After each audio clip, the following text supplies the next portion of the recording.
This chapter deals with macroeconomics. It's the study of the economy, as you can see here. As a whole, it differs from microeconomics, as microeconomics dealt more with the business models, where macroeconomics deals with more the government role in developing and sustaining our economy. What we will notice in this chapter is that there are cycles of the business world. That's kind of right here. And you're going to see some new terms like inflation, deflation, and what those terms are going to mean for our economy. This is walking us through a chapter outline, and what you're noticing here in the green is that Hoover was really the first to deal with this problem of depression, significant depression. And macroeconomics was not a term that would have been understood back then. In fact, we owe it to Keynesian economics, John Keynes, who studied back in U.S. history, who really was the forefront of what macroeconomics would be all about. And in his terms, here you see Keynesian economics here, in his term, he said there are a couple of factors at play that the government can use or understand to correct cycles of the economy. We have monetary policy, and we also have fiscal policy.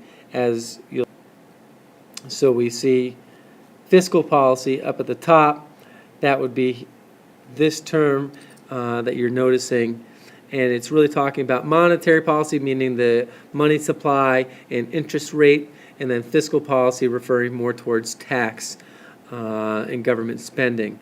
And those two policies are what the government employs to address economic situations, whether it be positive or negative, like we're currently in today with the recession. That business cycle is right here, and what you can see is that there are, like in any other cycles, peaks and troughs. And what we denote is the recessions are the downward trends and the expansions are the upward trends. And ideally, our economy should be growing or should be growing. Going back, that business cycle will help lead towards long-run economic growth, which is that upward trend, once again, that we would like to see take place in our economy. We come to these two terms here, deflation and inflation. You'll notice here that's a rising aggregate price level or a falling aggregate price level. Aggregate meaning total. And what that's going to mean is the government is going to measure the average prices, and they're going to do that by aggregating, adding up all the consumer products and government prices and so forth, and we'll find that out later on. But just understand right now it's talking about the total price level in the country. And what we're trying to identify is, or create rather, is this price stability. It's a desirable goal. And we can do that by incorporating those policies, both monetary and fiscal, to help create that price stability. Moving on into the chapter, you'll see that we also deal with international macroeconomies, where it's not just the U.S., it's U.S. in a global market. And that's going to lead us to understanding open economies versus closed economies, ones that do not engage in trade. And that will bring up this whole concept of trade deficit and ideally a trade surplus. So we are currently in a trade. Our country is not bringing in more money by the selling of our products. We are purchasing more products than we are selling. And that does pose a problem. Going into this last part, you'll notice here what I did is I gave you here some macroeconomic versus microeconomic questions, micro meaning more personal, macro meaning more as a whole. So you'll see here, for example, should I go into business or take a job right now? A macro version of that would be, how many people are employed in the economy? That will dictate the open opportunities or the opportunities that are there. So that's you can view that and see those differing questions as how economists, a micro versus a macro model look. Here's once again the business cycle. peaks and recessions and expansions and so forth. And I want to, what we're looking at here is the long run view, which is measuring, in this case, real GDP referring to the gross domestic product that is taking into account inflation. So it's subtracting that out and giving us a real sense for what actually is happening at the household level as far as income and consumption is concerned. And what we've noticed in this graph is that consumption has increased throughout that last 100-year period. And not surprisingly, it's because of the growth of the economy. It's allowing people to have greater purchasing power. Our homes the households are making more money and are being able to do more with that money, which drives our economy. So when we look at real GDP, it's a really good measurement to use.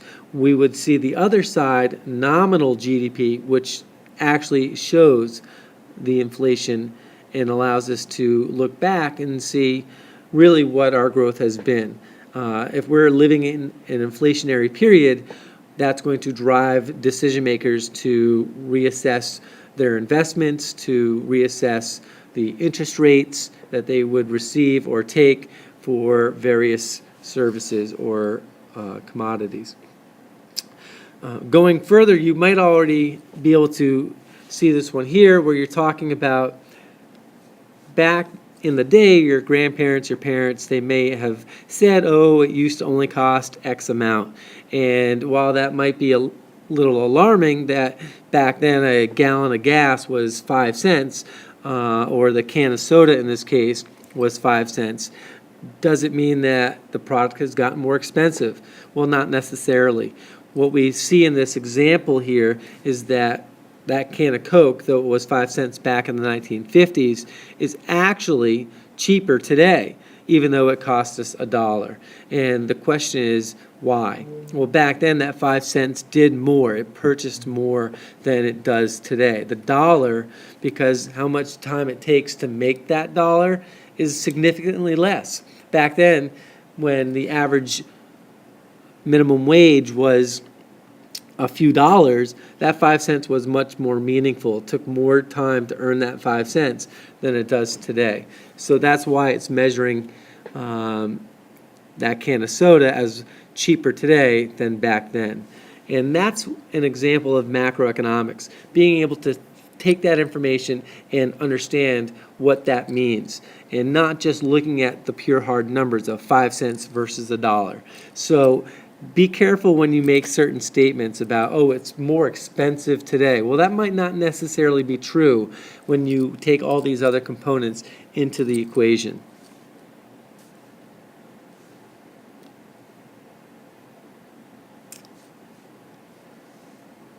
Going to this phase, you can see the common student pitfalls that happen in this chapter.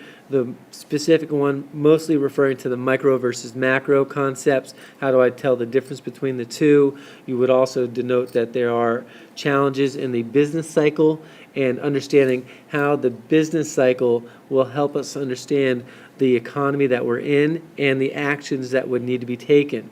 You will notice here that the average unemployment rate typically hovers about 5 to 6%.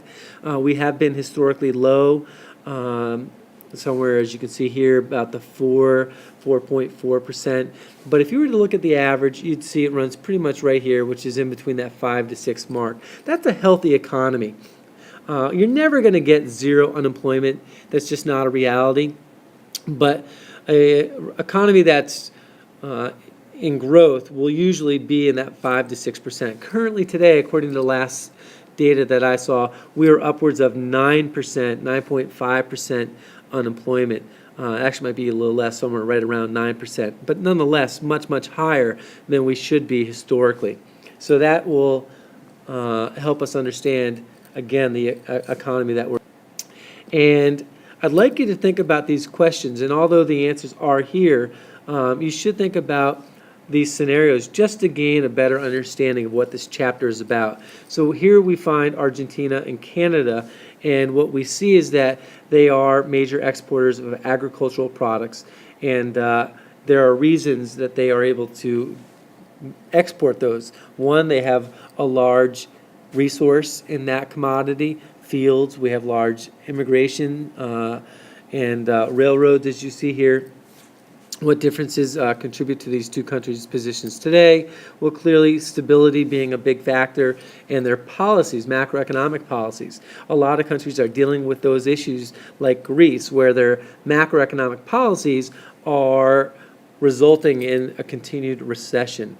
They're not willing to change their monetary and fiscal policies to counteract that recession. And in reality, it leads to political instability, something we'll talk more about in class. But you'll also see here there's a case study on McDonald's and their cost of the hamburgers in 1997 and why the cost of those burgers decreased.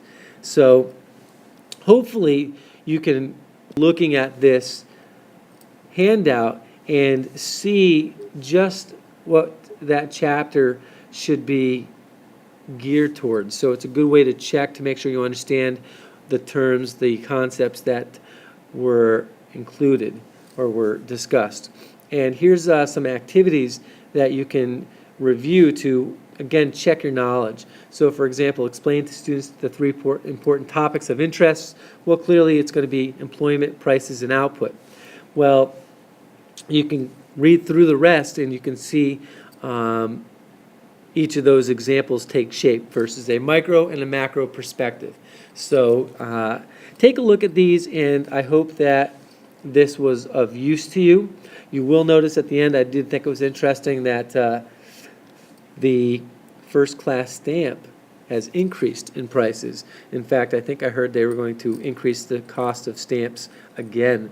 So something to take note.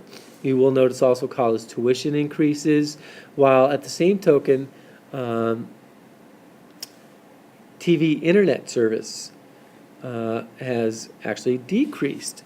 So even though it may seem expensive to us, in looking back, it actually is a lot cheaper. So we will begin to explore these concepts, and you'll get a good sense for how all of this comes together. But take a look, and good luck. If you have any questions, we'll talk about it in class.